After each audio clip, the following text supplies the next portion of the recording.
Otra tormenta tropical llega a Filipinas con graves inundaciones. Cuando aún no se recupera del super tifón Ragasa, Filipinas vuelve a ser azotada por la tormenta tropical Bualoy. Hasta el momento causó la muerte de 5 personas y la evacuación de más de 100.000 habitantes.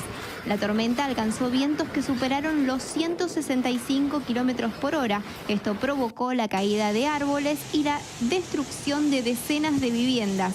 El fenómeno también dejó sin electricidad a las provincias del centro-oeste y causó inundaciones y 2 deslizamientos de tierra.